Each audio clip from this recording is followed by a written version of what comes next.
Hello, everyone. Welcome to Anointed Lady TV, the home of news and politics. If it is your first time in this channel, you are highly welcome. Thank you so much for stopping by. And if you like what we do on this channel, hit on the subscribe button. Also put on the notification bell so you'll be notified by YouTube anytime we drop a new video. And if you are returning subscribers, thank you very much for always coming back to watch our videos. On this platform, we drop videos every day and we react to every video that come our way. And on this very video, I will be watching with you. And after watching, let's go to the comment section and drop our opinion constructively. Like our videos and also share our videos if possible. See you next time in my next video. Buhari, before he came in, he told us that there was nothing like subsidy. That there was nothing like subsidy. But when he came now, he saw that subsidy, that we don't have to pay this subsidy. And I support it, that he must not pay any subsidy. Because he said we are going to use 2 trillion naira. We are the subsidy is benefiting the rich, not the poor. Because I don't have a car. I don't have a car. I don't have a gen. I don't have a car. But the big corporations, the banks, they use 24 hours gen. They are the ones that, if they subsidize, they are the ones enjoying it. The big banks, the corporation, not the poor people. So what they should do for the poor people, even if they increase it to 500 naira, let them use the money to develop our roads, give us light, give us free medical care, health, but give us buses so that the taxi drivers will not exploit us. Paying subsidy is, we are subsidizing for the whole of Africa. So it's a shame if Buhari, which is general power that he has, could not remove subsidy. Then we are in trouble.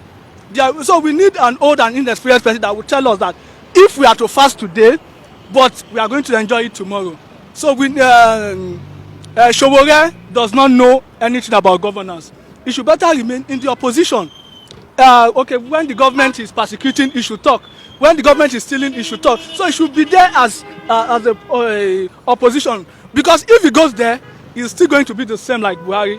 There's never, because he said he's going to arrest, will put people in prison, put thieves in prison.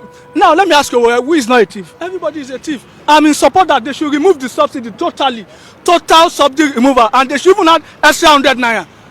They should even add extra 100 naira for social security of the people, so that anybody smuggling our fuel is indirectly feeding the poor Nigerians, indirectly providing medicine for our hospital. So we let them import our fuel, but let them provide buses. There's nothing wrong in government giving each state 1,000 buses. With that 1,000 buses in each state, they can do it from the money they earn from subsidy. So that subsidy, no Nigeria should go out and beg for money that I have kidney problem. No Nigeria.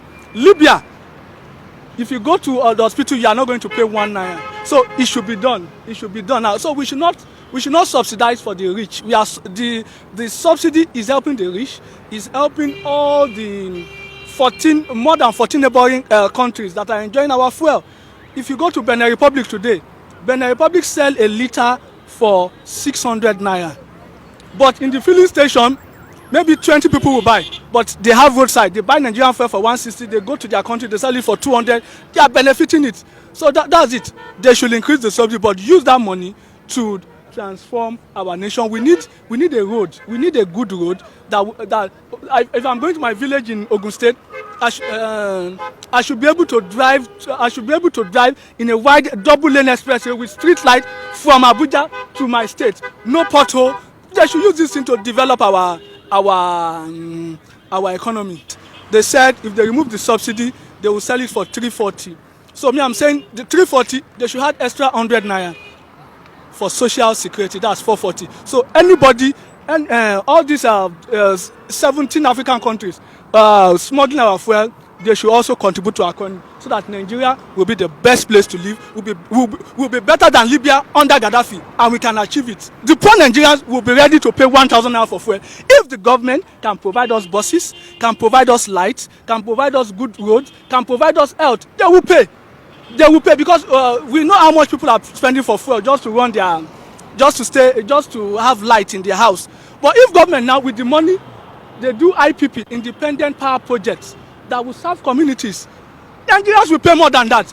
But because there is nothing, they are not giving us anything. That's why Nigerians are saying, what have you given us that this money will be looted? So Nigerians will be ready to pay 1,000 naira. If you can give me a good road from Lagos to Abuja, no potholes, street light free, emergency, I have free healthcare. My children are going to school with better equipment, social securities. Nigeria will pay for that. Nigerians will gladly pay. Governor Sèŕìøùśly is my very good friend and brother. I want to believe he must have been misquoted. He must have been misquoted because he knows my person. I'm not the camp to APC. He was the one that went to APC and came back. So I don't know how anybody could have come about that kind of frivolous assertion, so to say, frivolous accusation. I'm a PDP man, to the core, party man. I was in the House of Assembly when he was governor. By the grace of God, I stabilized the assembly for him. When he left the party, we remained in PDP. And I was a commissioner after being in the House of Assembly within the same party. I was DG to like two important aspirants in PDP when he left the party.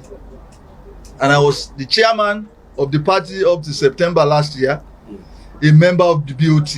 What else do you want to talk? What do I have to do with APC? We are the PDP. We don't think APC at all. So whoever is coming up to talk about that is my brother. I don't want to say much here, but it is a wrong impression he has created. But I want to believe that that statement could not have come from him because he knows me very well. In Ekiti State was on a good state.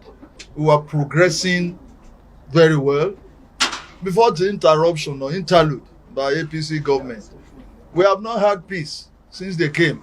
Insecurity all over, everywhere. People are suffering.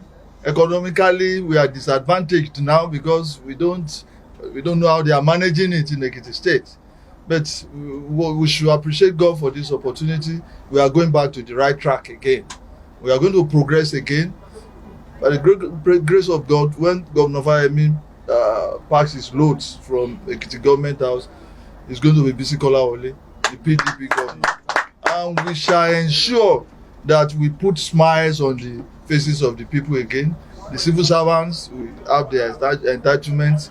The pensioners will no longer be wheeled will no longer be taken on wheelchair for accreditation or whatever they call it every week. I mean every month. It's very unfair. We have to pay attention to those people. We're going to encourage youth in agriculture, our educational sector. Before the advent of this administration, we were always forced. But the thing has degenerated again. We shall take it back to where we were. We will keep leading. We will unveil, like I've said, the total manifesto with time. And I want to assure you that this is the beginning of happiness for the people.